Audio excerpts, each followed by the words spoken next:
Well, good morning, Interbet fans, and welcome to the preview for Scottsville, Sunday the 20th. I get the date right today, of February, and we've got an 8 race program, 24 pentometer, so the going should be absolutely perfect. 3 meter false rail, and a very difficult card to get through. Some interesting facts I'm going to state to you as we go along. Race 1 is off at 12:20, and it's a maiden juvenile plate, 1200 meters.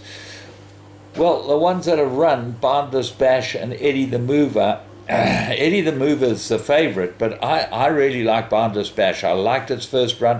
I thought it was very, very green. Jumped, was slow away, showed a bit of pace, and then just got run out of it towards the end. This horse will come on a ton, and this looks like the right horse to me. Vaillan's Grey might improve, was never in the race first time out. And then the first timers, interesting to see that Aztec Warrior was declared with Gates. Gates hurt himself, and we now have Kennedy aboard it for his wife, Barbara, and his brother-in-law, Wayne Badenhorst. Race 2. 1200 meter maiden plate, and Red Soul 7 to 10. There's no value in this. I think it might be short for him. He's got a rest and everything. So I'm going with Wendy Whitehead trained Senior Garcia. I think 5 to 2 is a decent price about this one, and certainly with Warren Kennedy aboard, got to go very, very well. The rest of them, Bim Bam Buddy improved last run and gets the blinkers. That might improve it, but I can't see anything else. The first timer of Wendy Whitehead's Uncle George, you've got to fancy a stable companion. Race 3, maiden plate, 1400 meters, absolute three-cornered contest. This all around the world. Second run after rest, but looks like pretty ready on top of the speed rating. Bell's first wave, one good run, and then number 4. I'm not even going to try and pronounce this name. What interests me about this name is that it's got 18 letters. Now, I know that in my day, you weren't allowed more than 16 letters when you named a horse with the NHA. So how this horse got 18 letters, and if you look at number 2 all around the world, they've left out the spaces because the spaces count as a letter, and he's got 16 letters. So maybe they just don't know what they're doing, or maybe they changed the rules. Who knows? There's another rule we'll talk about a little later on too, which I find very interesting, seems to be broken the whole time. Race 4, merit rated 83,000 meters, and this is another tough little race. Edgertown might be the right horse here. 1-from-1 course and distance, bred to go further, this horse, but one course and distance, so you don't know. He's got ability, this horse. He's run against some decent horses in the 2-year-olds, and he's come back from a rest. He's got to be a player. One too many. Michael Roberts' runner with Rachel Veneker aboard it, only claims a 1, but still very good form. And on the Faustino run, well, Faustino's scratched now, got to be the one they've all got to beat. Blaze of Salt, second run after rest. I liked it last time. I'm coppering it this time. Double Espresso come tumbling down in the merit ratings and gets the blinkers and the 4-kilogram claim, although this does look sharp for him. And then Sir Pom. Have a close look at this. This goes into all my play. Blinkers on when it beat Prince Koresh over this course and distance. Had 4 runs course and distance, 2 wins and a place. Gets straight him. Well, he's a non-claiming apprentice, and he's riding a few winners, so maybe he can do the job on Sir Pom. Race 5, merit rated 95, 1200 meters, a 3-cornered contest. Go Man Go, second run after rest. That's against him, but he loves his course and distance, and he's got the right ride. He's got a lot going for him, and I think he's the right horse.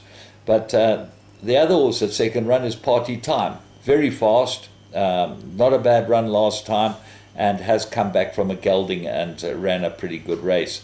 And then Antiguous, Warren Kennedy gets to ride this for his wife and his brother-in-law, and he's well suited course and distance, 4 runs, 1 win and 2 places. Purple Flame, but short for AJ's captain, the other Kennedy Badenhorst horse, gets a 4-kilogram claimer. He's not out of it. And Giacomo Puccini, I think, might be better on the poly. So, a very difficult race to get through. And it doesn't get any better. The race 6 is the Fever Tree Stakes. Go 1,500 meters. Champompo Champisi, Warren Kennedy for Alison Wright. He's ridden it the last twice. It went up 5 points for its last win. Socrates got very good form. Kyle Stradham gets another chance. He's picked up a couple of good riders. Kyle Stradham he got a chance to show what he's worth today. And this is a big opportunity for him. Pearl of Asia, I don't think gets a trip. Got to carry 61.5. But he does come back well after arrest. He's run 4 times after arrest for 2 wins and a place. Full Blast looks absolutely ready in this race and might be the key. Chatterton Keeper goes well, but he better on the poly. Keep it secret, second run. Solid Gold, front runner. Al's My Daddy, second run. Whew. And even Sniper Shot. Don't leave him out of your play. He might just come home. And Capiera's come down a bit in the merit rating, but he's getting on, but he's got to have a chance too. So I'm going to actually put the field in. Tread swiftly. Dylan rides at half a kilo over. All of them got a chance. Race 8. Merit rated 69, 1,400. Okay, so let's have a look here. Warren Kennedy rides for Dennis Bosch, and we danced. And this does look like a real player. But his wife and brother-in-law have a horse called Princess T, which is the favorite in the race. He doesn't ride that. Now, in my day, the Jockey Club had a rule that you had to ride for your immediate family if they had a runner in a race, if you were a jockey. I don't know if that's all changed. Maybe it has. Crazy Blues, 2 good runs, but seem better on the poly to me. Gets a 1.5 claim from Rachel Vinegar. That will help. Not much else that even grabs the plan, but I think Capriccio, number 10, could be in the shake-up. Race 8, Fillies and Mares, 1,400 meters, 4-cornered contest. I like a 5 Miss Gibson. She's got very good form.